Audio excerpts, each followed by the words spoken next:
C'est l'un des plus grands mystères du monde, une énigme biblique qui intrigue les chercheurs depuis des siècles. Que s'est-il passé entre les 12 ans et les 30 ans de la vie de Jésus? Cette période de sa vie est un véritable trou noir dans les évangiles. Aucune trace écrite, aucun récit transmis, rien. Un silence qui a laissé libre cours à l'imagination et aux spéculations les plus folles. Nombreux sont ceux qui ont tenté de combler ces années perdues. Les théories modernes suggèrent que Jésus aurait voyagé loin de la Galilée, en Inde, pour apprendre auprès des sages mystiques ou même en Amérique du Nord selon des récits extraordinaires. Mais qu'en est-il vraiment? Mythe, légende ou vérité enfouie? Plongeons ensemble dans ce mystère que d'aucuns appellent les années perdues, les années secrètes de Jésus. Mais avant de partir ensemble explorer les sources de la sagesse antique de Jésus, je remercie tous ceux qui sur cette chaîne nous aident à travers Tipeee ou Hello à Sauce pour vous produire ce contenu, et si jamais il vous plaît, dites-le nous en commentaire, abonnez-vous et activez la cloche. Tout bon historien le dira, il convient dans ses recherches de d'abord s'appuyer sur les preuves les plus antiques et les plus fiables, ni sur les spéculations hasardeuses, ni sur les récits tardifs, et ensuite de les corroborer avec les données modernes de l'archéologie et de l'histoire. Or, quelles sont nos données les plus antiques? Ce sont les évangiles. Matthieu, Marc, Luc et Jean. Oui, mais voilà, sur ces 4 évangiles, 2 évangiles, Marc et Jean, ne parlent de Jésus qu'à partir de ses 30 ans. Quant aux 2 autres, Matthieu et Luc, s'ils parlent bien de la jeunesse de Jésus, ce qu'ils en disent est relativement succinct. Comment expliquer un tel silence? Et qu'est-ce que l'archéologie peut nous en dire? Pour les spécialistes de l'Antiquité, ce silence n'est peut-être pas tout à fait surprenant. Les auteurs anciens ne s'intéressaient pas, lorsqu'ils parlaient de la vie des gens illustres, à ce que nous autres modernes appellerions la psychogenèse de l'individu, ni au récit chronologique de sa vie. En revanche, ils avaient coutume de sélectionner dans la genèse de l'individu dont ils parlaient un épisode significatif dans sa jeunesse, à travers lequel allait déjà se révéler la nature et la qualité de l'individu dont il parlait. L'exemple le plus flagrant est la vie d'Alexandre le Conquérant d'après Plutarque. On ne sait rien non plus sur la jeunesse d'Alexandre, mais Plutarque a choisi de sélectionner un épisode significatif quand Alexandre dompte son célèbre cheval Bucéphale, ce qui nous montre la combativité et déjà le caractère divin de cet homme qui savait parler à l'oreille des chevaux. Il en va de même dans Matthieu et dans Luc. Matthieu n'a choisi de garder comme unique souvenir de la jeunesse de Jésus qu'un séjour en Égypte pour fuir une persécution initiée par le roi Hérode le Grand.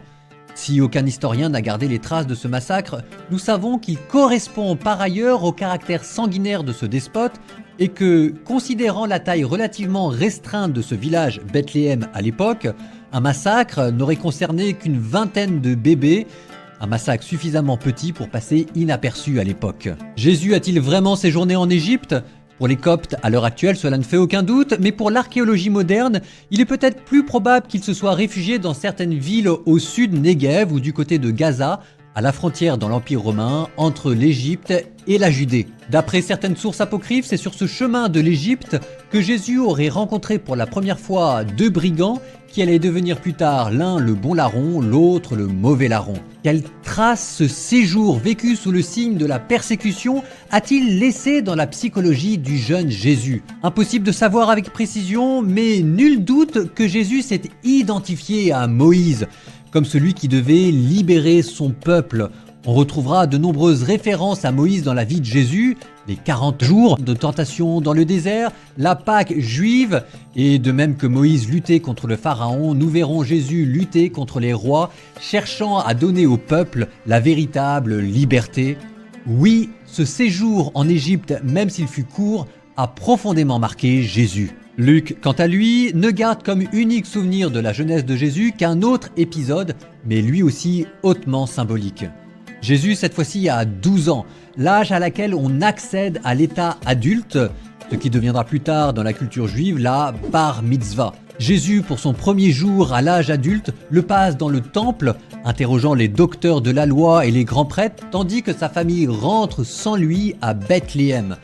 Un épisode hautement significatif car il nous permet de plonger dans la psychologie de Jésus à 12 ans. De cet épisode, nous pouvons savoir en effet que Jésus appartenait à une famille religieuse pratiquante et que Jésus a été éduqué comme tel, avec un pèlerinage annuel pour accomplir les préceptes de la loi, à Pâques, à Jérusalem, comme le demande de la Torah. Nous pouvons en outre voir derrière cet épisode un jeune garçon aventurier et très indépendant.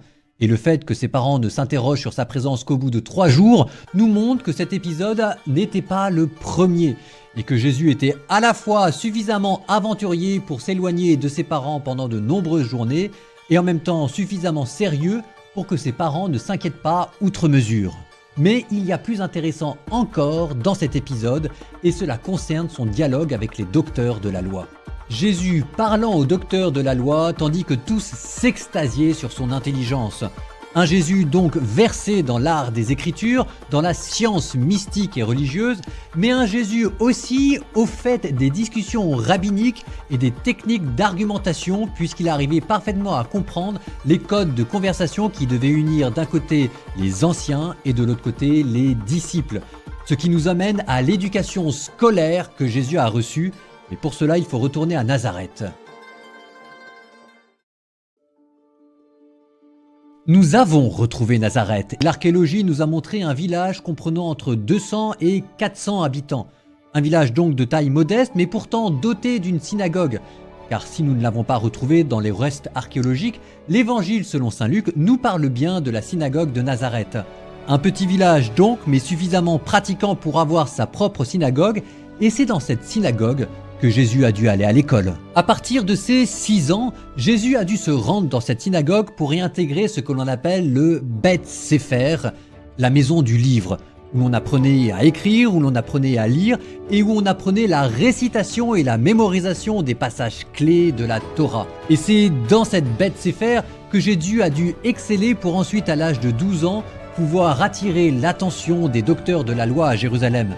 Peut-être à son retour de Jérusalem, Jésus après la Beth Sefer a-t-il intégré le Beth Talmud, ou maison de l'étude, où l'on approfondissait cette fois-ci l'étude de la Torah et des prophètes ainsi que la tradition orale.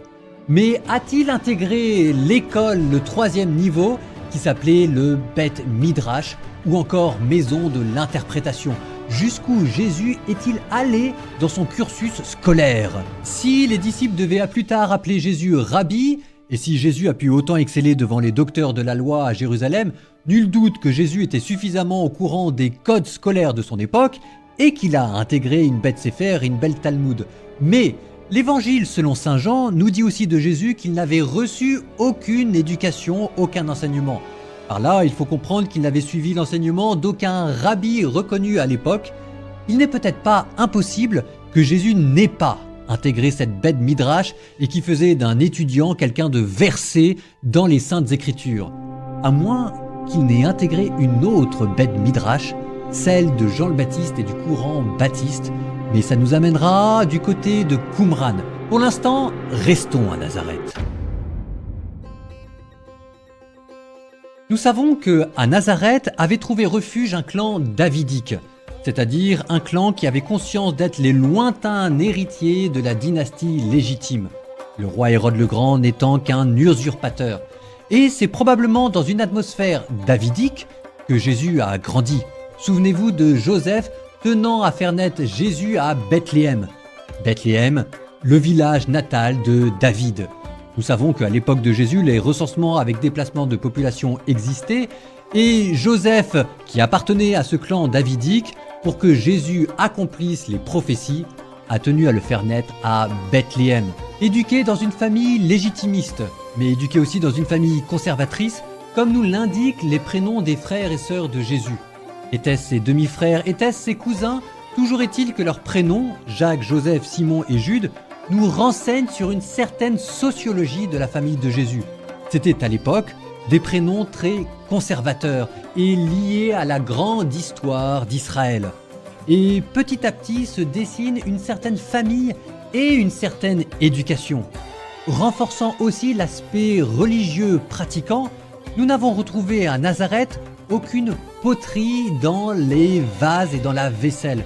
mais uniquement des ustensiles en pierre venant d'une localité très précise et réputée pour sa pureté rituelle. De la même manière, servant de fumier dans les champs de Nazareth, nous n'avons retrouvé aucune trace d'excréments humains, comme c'était pourtant la coutume à l'époque pour fertiliser le sol, mais uniquement des excréments d'animaux. Là encore, une attention toute particulière portée à la pureté rituelle. C'est dans une telle atmosphère que Jésus non seulement a grandi, mais qu'il a été aussi éduqué. Il saura plus tard à la fois s'en inspirer et s'en détacher, notamment sur les questions de pureté, mais il continuera de porter le surnom de « fils de David ». Il avait conscience d'appartenir à cette dynastie davidique. Probablement que les gens à Nazareth, devant le prodige que fut peut-être Jésus à la synagogue, ont dû placer leur espoir en lui, ce qui expliquera la déception d'autant plus grande et le scandale de Jésus faisant une prédication itinérante quand ses frères viendront le chercher pour le ramener à la maison. C'est encore à Nazareth où on a appris un métier à Jésus, où il a appris le métier de charpentier, comme c'était la coutume à l'époque de reprendre le métier de son père. Charpentier, ou plutôt teknon en grec, artisan. Le charpentier étant versé dans l'art du bois, l'artisan étant versé lui dans l'art plus large de la construction du bâtiment. Et probablement que Jésus fut un artisan de cette trempe-là. Peut-être a-t-il travaillé à Séphoris, la ville d'à côté romaine, ce qui a dû certainement constituer dans le jeune Jésus un choc des cultures entre Nazareth, la très austère, et Séphoris, la très romaine. Mais de manière étonnante, on ne trouve aucune trace, ou presque, ni de la charpenterie, ni de l'artisanat dans les paraboles de Jésus. C'est au contraire la vie des champs, la moisson qui a inspiré ces fameuses paraboles sur le royaume. Alors, peut-être en plus d'être artisan, a-t-il appris le métier d'agriculteur et de moissonneur? Ou bien encore, a-t-il suivi des cours pour être médecin? Car plus tard, lorsqu'il fera des guérisons, et ce sera son métier, guérisseur, prophète itinérant, on le verra reprendre certaines techniques de guérison de l'époque, comme par exemple mettre de la salive dans la boue pour l'appliquer sur les yeux. Oui, artisan, agriculteur, soigneur, tels furent probablement tous les métiers que Jésus, aventurier, indépendant, pieux mais aussi désireux et curieux de tout connaître, a-t-il dû découvrir à Nazareth. Mais revenons à Jésus.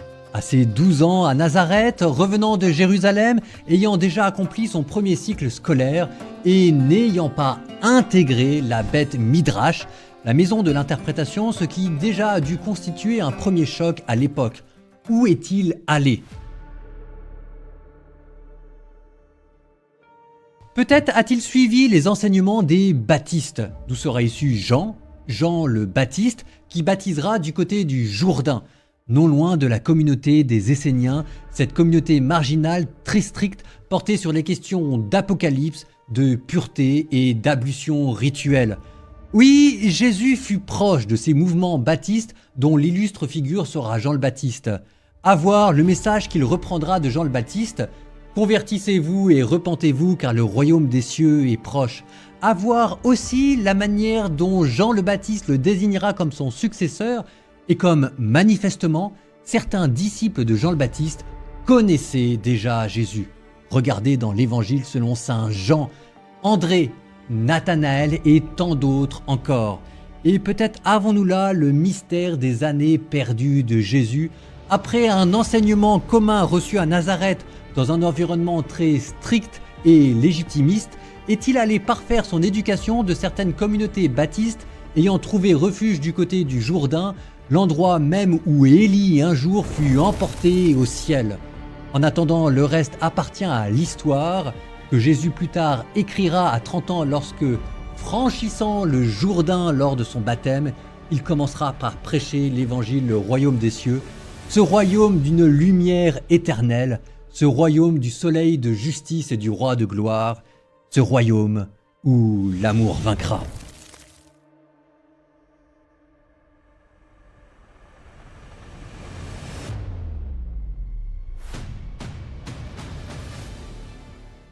Après un enseignement commun reçu à Nazareth dans un environnement très strict et légitimiste, est-il allé parfaire son éducation de certaines communautés baptistes ayant trouvé refuge du côté du Jourdain, l'endroit même où Élie un jour fut emporté au ciel.